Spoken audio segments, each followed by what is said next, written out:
Rumors are that Diddy was running some kind of Epstein-type deal where he was filming everybody, right? That's the rumors, yeah. I don't know that there's any proof or anything other than that.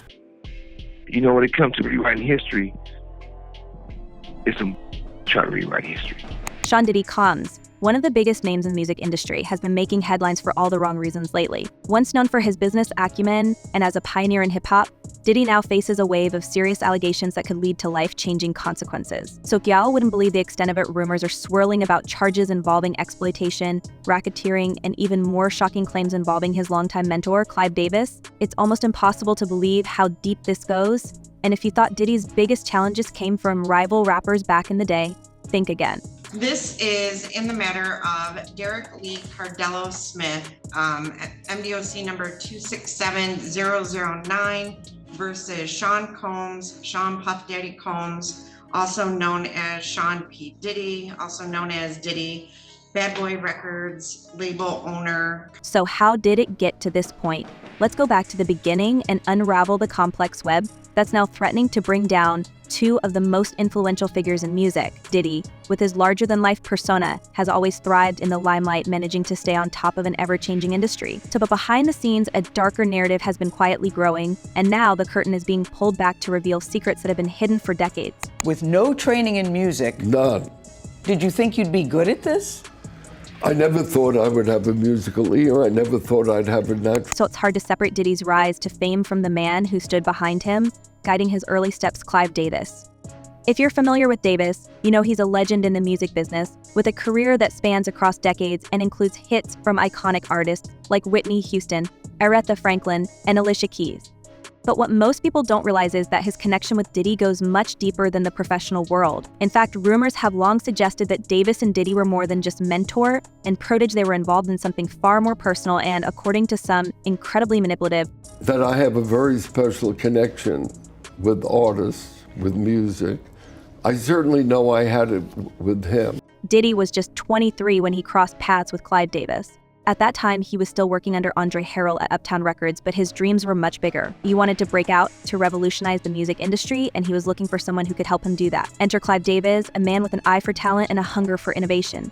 Diddy's vision for hip-hop, which he boldly claimed could dominate mainstream radio, caught Davis's attention immediately. The two men formed a bond that would go on to reshape the music landscape. Tour. We know some of the big names. I'm just curious if you have any names. You don't seem like somebody... Well, for number one was Clive Davis. Now, here's where it gets interesting. While their professional relationship blossomed, whispers started circulating about what was really going on between Diddy and Clive. It was all ball business. Some sources suggest otherwise. Many believe that Clive, who had recently gone through a personal journey of self-discovery, was not just mentoring Diddy, but also exerting a very different kind of influence over him. Myself is concerned. I was totally straight until through my second marriage. I've got 4 kids and grandkids. If you've heard about Clive's later life revelations in his autobiography, you'll know he publicly came out as bisexual and spoke candidly about his intimate experiences with men. In his own words, Clive said, "You don't have to be just one thing or another," implying that his relationships were based on deep connections, regardless of gender. It's no stretch to imagine that his relationship with Diddy may have evolved beyond the boundaries of business. Some insiders have even gone as far as to claim that Clive's financial support of Bad Boy Records, Diddy's label, was not purely driven by business interest. It was a partnership, yes, but with a price one that Diddy might have paid in ways we can only speculate about. Never apparent to me. Any meeting I had with her, any interchange I had with her, she was on top of it. Sources have hinted at a romantic entanglement between the two that lasted for about 5 years, during which Clive allegedly provided the financial backing that allowed Bad Boy Records to flourish. This period was crucial for Diddy, who had just been let go from Uptown Records and needed someone with both the resources and the clout to help him get back on his feet. Was Clive's interest purely professional, or was there something more at play? But that's not all. As Diddy's career skyrocketed, so did the rumors about the lengths he was willing to go to maintain his position of power. Many believe that Diddy didn't just benefit from Clive's mentorship, he might have been manipulated, controlled, and used in ways that we're only beginning to understand. These are all allegations that have become shockingly familiar against Diddy in recent months, as he has faced lawsuit after lawsuit from women and men who have accused him of all manner. And it wasn't just Diddy who was under this kind of pressure. Other artists under Clive's watch have reportedly experienced the same type of power plays where they were made to feel indebted or beholden to him, unable to break free from his influence. So one of the most disturbing rumors that have emerged recently involves the so-called exit clause in artist contracts, a clause that, if true, reveals a sinister side of the music industry. This clause, buried deep in the legalese of artist agreements, supposedly allows record labels to profit massively from an artist passing, often more than they would if the artist continued to produce music. Located her body inside this hotel. So far, police and the coroner are refusing to offer details about what may have caused her tragic. And here's the kicker: Clive Davis, the man who shaped so many careers, has been linked to the exploitation of this very clause. It's chilling to think about, but the idea is that some of the most iconic artists like Whitney Houston may have been worth more to their record labels after their tragic ends. Whitney Houston, one of Clive's biggest successes, is often at the center of these rumors. Clive was instrumental in her career, guiding her from the start and continuing to work with her even during the darkest periods of her life. But after her shocking passing in 2012, questions began to surface. Strictly for the purposes of financial gain for those who have access to her estate, including Clive Davis. Including Clive Davis. Whitney's return to the stage for her comeback album, I Look to You, was supposed to mark a triumphant resurgence. But it became clear that her voice had suffered significantly due to years of personal struggles. Many wondered why Clive, ever the optimist, seemed so eager to push her back into the spotlight despite her fragile condition. So was it really about helping Whitney gain her footing, or was there something more calculated behind his decision? Avant-garde musician Diamanda Gallis didn't mince words when she lashed out at Clive after Whitney's passing. In a fiery post, she accused him of pushing Whitney back into the spotlight too soon, describing him as a colossal pig who cared more about his bottom line than her well-being. I believe that somebody my niece, just like they her mother. She went on to suggest that Whitney was exploited. Her struggles with addiction turned into a spectacle for profit. Gallis wasn't alone in her criticism. Many in the industry began to wonder if Clive had more to gain from Whitney's legacy after her passing than from her continued career. It's hard to ignore the timing of Whitney's passing. Just hours before Clive's annual pre-Grammy party at the Beverly Hilton Hotel, despite the tragedy, Clive went ahead with the event, raising eyebrows across the industry. Interesting part here. And so what the plaintiff in this case did was filed for what we call a temporary restraining order, which would have prevented Diddy, or would prevent him from selling that Los Angeles home. And so we know, or at least we believe, that that TRO was granted to enjoin or stop him from selling that home. How could he celebrate when one of his most beloved artists had just been found unresponsive in the same hotel? Clive's tribute to Whitney during the party was emotional, of course, but many felt it was hollow, a gesture designed more to maintain his image than to genuinely mourn her loss. The fact that the music continued that night while Whitney's body remained just floors away has left a lasting mark on how people view Clive and his priorities. But it's not just Whitney Houston whose tragic end has been linked to these dark industry practices. So the notorious exit clause has allegedly been used by record labels for years, and Clive is rumored to be one of its biggest proponents. Artists, once they reach a certain level of fame, become valuable assets, and in the event of their passing, their music and memorabilia become even more profitable. Spike in sales that follows an artist's demise can generate millions money that flows straight into the pockets of the record labels, producers, and executives who hold the rights to their work. The evidence, alleged evidence, that's been gathered in this case was from those 2 raids that were conducted on his personal homes in Miami and Los Angeles. And the indictment names the things seized that he allegedly made videos of these performances that have been named. If that's true, it paints a pretty grim picture of the music industry. And if Clive Davis has been profiting off these exit clauses, what does that say about his relationship with the artists he supposedly supported and nurtured? So if the implications are staggering and they lead to even more questions about Diddy's rapid rise to power and the role Clive might have played in it. For years, Diddy has been at the center of the hip-hop world, rubbing shoulders with the biggest names in the industry, from the notorious B.I.G. to Usher. But his swift ascent has always left some wondering, how did a young producer go from being fired by Uptown Records to dominating the industry seemingly overnight? Was it all thanks to his talent and vision, or did his relationship with Clive Davis play a much bigger part? And if so, what was the cost? I could be attracted to a man, while I still am very attracted to a woman. As more people come forward with allegations, it's becoming harder to dismiss the idea that Diddy's success might have come with strings attached. Some sources claim that Clive manipulated Diddy, using his influence to control not only his career, but also his personal life. Diddy has been under criminal investigation for months by federal prosecutors here in New York. And if there are criminal charges, many of them may look a lot like what some of these individuals have been describing. So there are even stories suggesting that Diddy was forced into compromising situations as part of his agreement with Clive. One particularly chilling account comes from musician Jaguar Wright, who has been very vocal about the dark side of the music industry. Wright claims that Diddy's rise was not as clean as it appeared, and that behind the scenes he was engaging in behaviors that were far from the public persona he cultivated.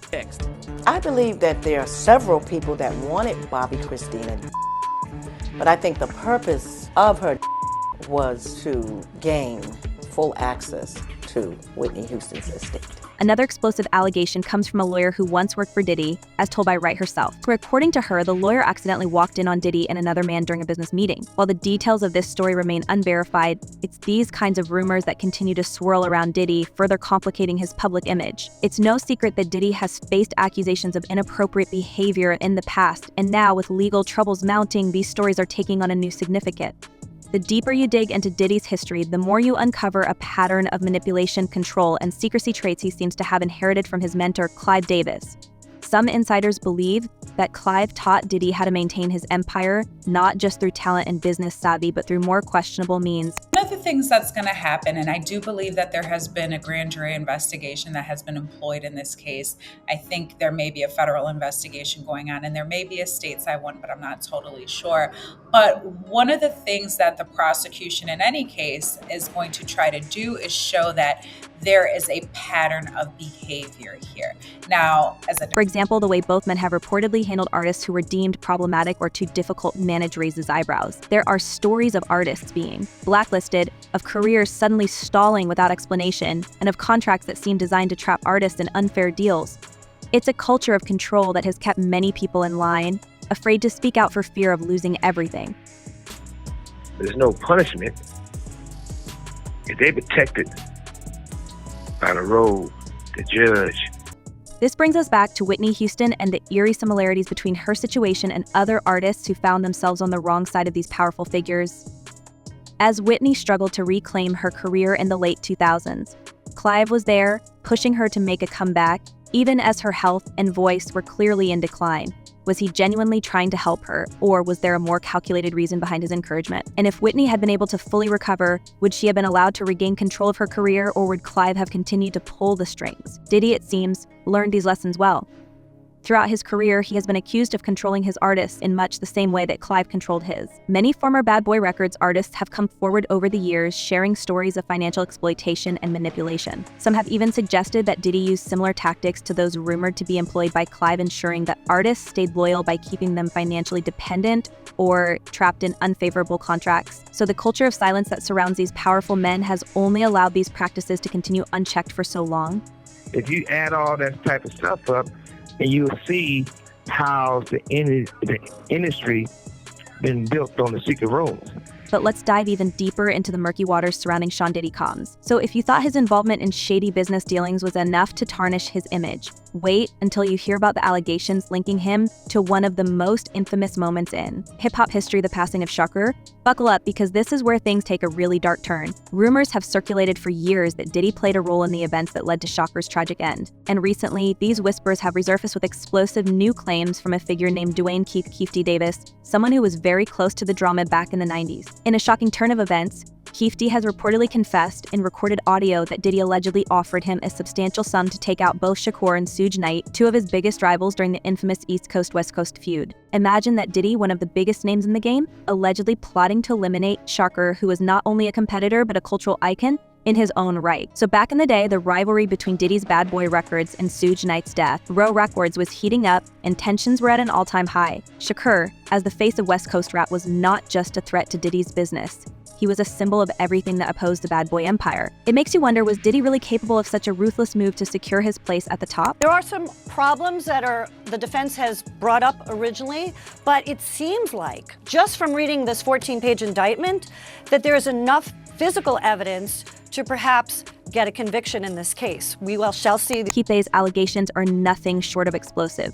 He claims that during the height of the feud, Diddy offered him a cool $1 million to take care of Shakur and Suge Knight. If true, this would mark one of the darkest and most sinister moves in hip-hop history, a calculated effort to maintain dominance in a cutthroat industry. And the timing couldn't be more suspicious. Shortly after these alleged discussions, Shakur was ambushed in Las Vegas, an event that sent shockwaves through the music world. But the drama didn't end there. Only months after Shocker's passing, another tragedy struck: the loss of the notorious B.I.G., one of Diddy's closest collaborators and perhaps the biggest star on Bad Boy's roster at the time. While many have pointed to the ongoing feud as a reason for B.I.G.'s sudden departure, others have raised a different question: was Diddy involved in Biggie's demise as well? And if he's allowed to go through with any of the sales, I won't be able to recoup any of my monies or anything from him as a result of any possible judgment in this action, if he's allowed to proceed with it. And an injunction or a restraining order would help ensure that he's not manipulating and selling the property to avoid. It might sound like a wild conspiracy theory, but here's where things get even more complicated. Before his untimely end, there were credible reports suggesting that Biggie was planning to leave Bad Boy Records. Frustrated with financial disputes and eager to gain control over his music, Biggie had reportedly started distancing himself from Diddy. According to sources close to the situation, Biggie wasn't just another artist in the Bad Boy empire, he was the empire. Losing him would have been a massive blow to Diddy's business, both financially and symbolically. Hip-hop photographer Monique Bain even went on record saying he was absolutely about to leave Puff. I know for a fact because he told me that. Others echoed this claim, stating that everybody wanted to leave Puffy. Everybody leaves him. So this paints a picture of an empire built on shaky ground, where loyalty was earned not through mutual respect, but through manipulation and control. Well, all due respect to Puffy, you gotta realize one thing. He didn't start off like that. I'm quite sure somebody taught him that, and that's more deep. So, what if Biggie's departure from Bad Boy was about more than just a falling out? Some have speculated that Diddy may have benefited from his collaborator's passing, particularly as it provided an opportunity to refocus attention on his own career. It didn't take long after Biggie's passing for Diddy to release his own debut album, No Way Out, which was filled with tributes to Biggie, but also marked a turning point for Diddy as a solo artist. While the world mourned Biggie, Diddy was suddenly in the spotlight, and it wasn't just Biggie. Over the years, many artists who signed with Bad Boy have spoken out about the way Diddy allegedly used them to build his empire, only to cast them aside when they no longer served his purposes. To this pattern of behavior, taking advantage of talent, reaping the benefits, and then discarding people seems to have been a recurring theme in his business dealings. From the Lox to Danity Kane, numerous artists have claimed that Diddy exploited them financially, often leaving them struggling while he walked away with the profits.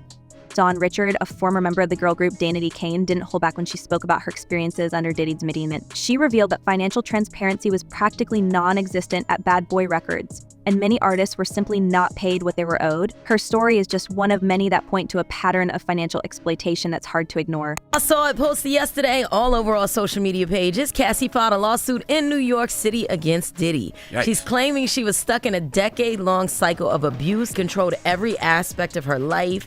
He is accused of frequently beating her and would hide her in hotel rooms for days until the bruising and signs of abuse were gone. But here's the thing, it's not just about the money.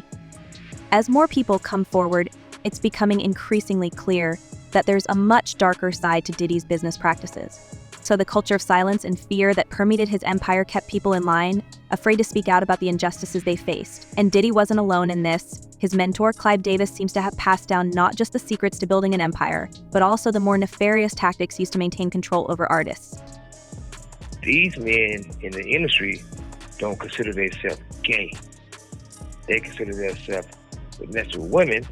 So this brings us back to Clive Davis, the legendary music executive who is now facing his own set of rumors and accusations. Clive, once celebrated for his role in nurturing some of the biggest stars in music, is now being scrutinized for his alleged involvement in some of the darkest practices in the industry. So beyond the alleged manipulation and control over artists, there's speculation that Clive might have had a hand in more sinister activities that could have led to the downfall of artists who were no longer useful to him. So this all points to a larger issue within the music industry, a culture of exploitation where artists are viewed not as people, but as products. Once they're no longer useful, or if their struggles become too much to handle, they're cast aside, sometimes in the most tragic ways imaginable. Diddy, having learned from Clive Davis, seems to have perpetuated this cycle within his own empire. Dawn had the choice to file the case as a Jane Doe, and she chose not to do that. After giving it a fair amount of thought, she wants accountability. And now with Diddy facing legal battles and accusations from former associates like Rodney Lil Rod Jones, juror, the full scope of his alleged exploitation is coming to light. Lil Rod, a producer who worked closely with Diddy on his 2023 album, the Love album Off the Grid, has filed a lawsuit claiming that he was never adequately compensated for his contributions. But that's just the tip of the iceberg. Lil Rod's accusations go beyond financial exploitation, hinting at a much darker, more personal level of manipulation. And Stacey, you say today's indictment reads like a mob indictment. What was most shocking to you of all these allegations? Yeah, the fact, the lawsuit has sent shockwaves through the industry, with more and more people coming forward to share their own stories of mistreatment at the hands of Diddy. It's becoming increasingly clear that the music mogul has built his empire on a foundation of exploitation, fear, and control, much like his mentor before him. So, what do you think about all of these shocking revelations surrounding Diddy and Clive Davis? Do you believe that these two powerful figures have been using their influence to manipulate artists behind the scenes? Or do you think the rumors are just that, rumors? Let us know your thoughts in the comments below. Thanks for watching, and we'll catch you in the next video.